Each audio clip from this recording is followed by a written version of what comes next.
That's all right. To Vikings. This play has been described as one of the most important plays that's ever been written in Australia. So tell us a little bit about Marooned as a play for any of our listeners out there that may not have had the chance to see the play so far. Okay. It was written very, very quickly in just 2 days, and it was written. There was an Australian actor called Guy May who took his life, and he was a friend of mine. And sort of out of anger and grief, I'd had this idea for this play for a while, but this really gave me the impetus to write it. And what the idea? It's very, very simple. You have 4 people who are stuck in a waiting room in the afterlife. And they discover that they've all attempted suicide and failed. But for some reason, the powers that be, whether they're the gods or the devils or whatever, are not sending them back. And there's nothing in this room but a couple of benches and themselves. And it's their journey that they take in this room to try and come back. Now, when we first put it on, I put it on as a dedication to my friend and his mum who came to see it and who wanted us to put it on. And we thought it would just be a small run in the MC showroom in Paran, a small play. But the audience just went crazy for it. And one theatre from Sale bought it and said, I want you to bring it to Sale. And then people were coming up saying, you've got to take this everywhere. It just really resonated. We ended up in the MCC, and then country towns were just buying us and bringing us to the country towns. They wanted us put on there. And then the army wanted us to put it on in the Victoria Barracks. They wanted to see whether they could use it for to stem the suicide rate in veterans and serving officers. And they loved it. And then they brought us up to Canberra to the Chief of Army, and we put it on for the heads of the army. And just before COVID shut down, the army were in talks with us about touring it to all their bases.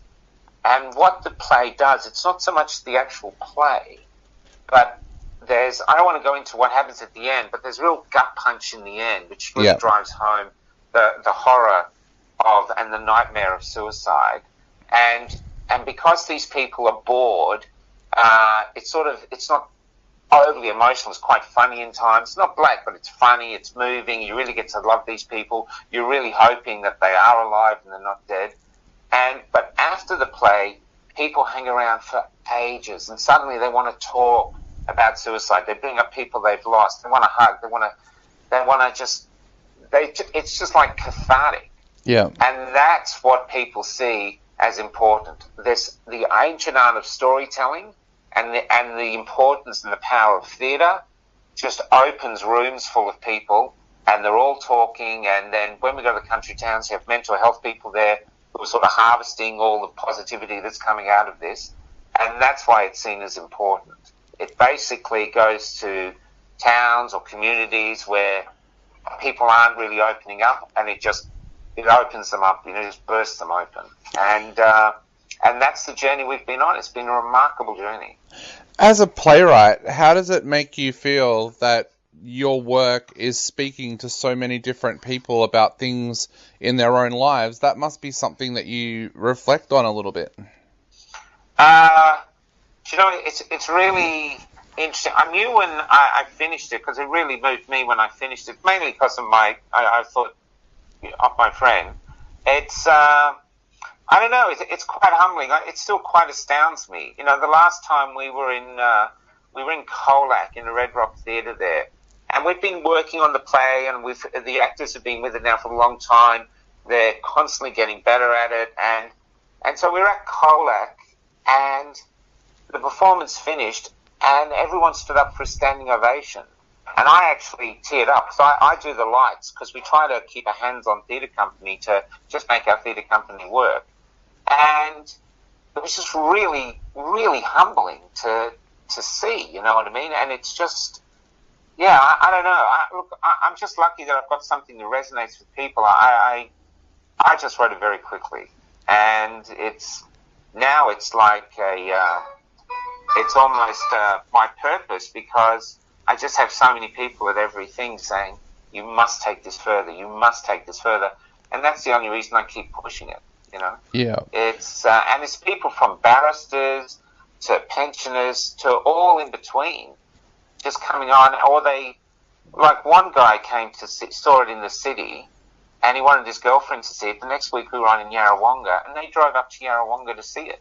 This is a play about suicide. Yeah. You know, it's just this really interesting thing. We're trying to show the world, look, I think we've got something as artists that works. I know artists in this country, you know, ScoMo has basically come out and said art is not essential, but this sort of proves, well, it's actually doing something really good here, you know.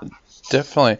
Ironically, I just read a statistic yesterday that said that in the last 20 years, the armed forces have lost more people through suicide than what they have on the battleground. Tell us a little bit about how you felt that this play has been received by the armed forces when you've taken it to army barracks. Well, so they wanted us to put a play on in the army barracks, and we had it in the gymnasium, and they actually blacked out the whole gymnasium. It was enormous, like a cathedral, and I didn't know what to expect. You know what I mean? They got the stage for us, and we did it, and it was like a meeting of two tribes, because they'd actually never used New Australian Theatre before. So you have these independent theatre, you know, group and the actors turning up, and here's the army, this well organised machine, and we put it on. I really didn't know what to expect, and afterwards, all of them are coming up going, "Oh my God, this is fantastic!" And they're all doing plans of how to get it to the different bases and stuff like this. And it was, the hardest thing was not trying to salute, because I've never been in the army, but every time these generals and other people came up, your hand felt up like you wanted to salute them. and you're sort of thinking, don't, you won't know what you're doing for one. But they were just people. Yeah. They were into it. They said they're just people who've got this terrible problem. And the problem isn't just the armies. The problem's, I've had country towns calling us up constantly. One country town, there's only 1,000 in the town. 90% of them have been affected by suicide. Yeah. There was one town, Corowa, where that was our first country gig, and they gave us the town hall for free to put it on there, and they all set it up. But when the guy James, who got us up there, he was the one that brought us up there. When he was driving around the town, pointing out all the suicides, their suicide rate for this tiny town was like 18 a year.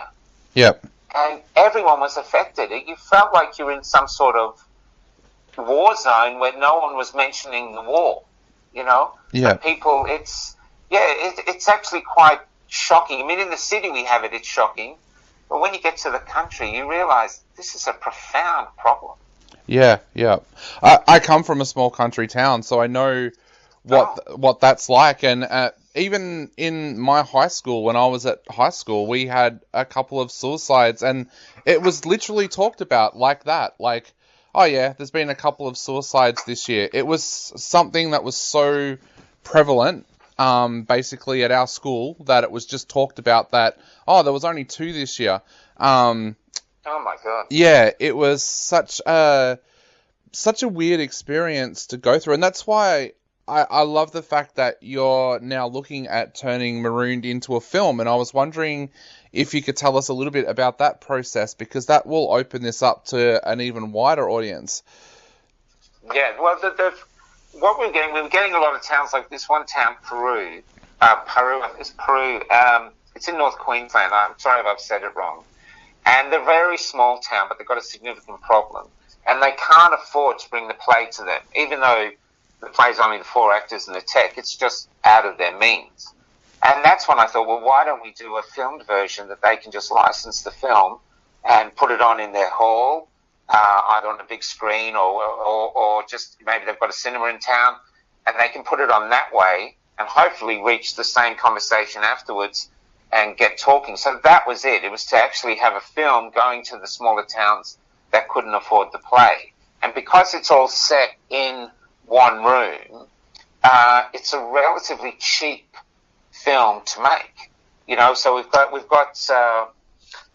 great cinematographer, Peter Falk, on board, and a director, Arnie Nemi, is coming down from Sydney to direct it. He's done Blue Heelers and all these other things over the years, so he's very established.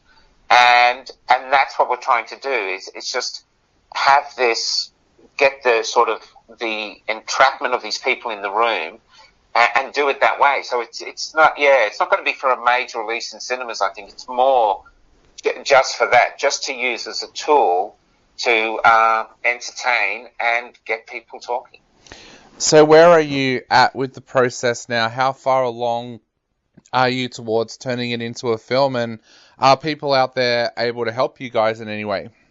Yeah, well, we've got an Australian Cultural Fund. At the moment, our shooting budget is only $70,000, and we've managed to raise, I think it's 57 at the moment. So we're getting very close to the shooting budget, and the actors are all working on deferred payments, so they're going to be paid once it starts making return. And so, yeah, if you want to go look up an Australian Cultural Fund, you find Marooned the movie, or you can go to the Wolves Theatre Company, or you can find us on Facebook. Just look up Marooned, and you'll find us there. And it's a grassroots donation. These are predominantly women at the moment, just really have seen the piece, are coming along and putting in money. The other thing we've got is investors who have been coming on board, and they want to be a part of the journey.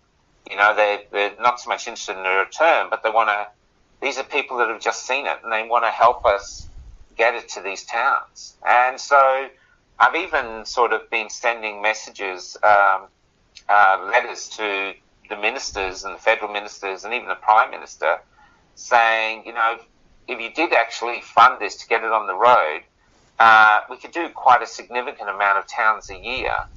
And as it's moving, it's just cathartically opening these communities and starting this conversation. So I don't know, I can't promise you that it would save lives, but I think if you've got a lot of people talking, they're all talking about the same thing, they're all looking for answers, and there's mental health professionals there to harvest that, I think that's a great breeding ground for change. And the fact that it's driven by theatre, which is my first love in art, I think is a beautiful thing.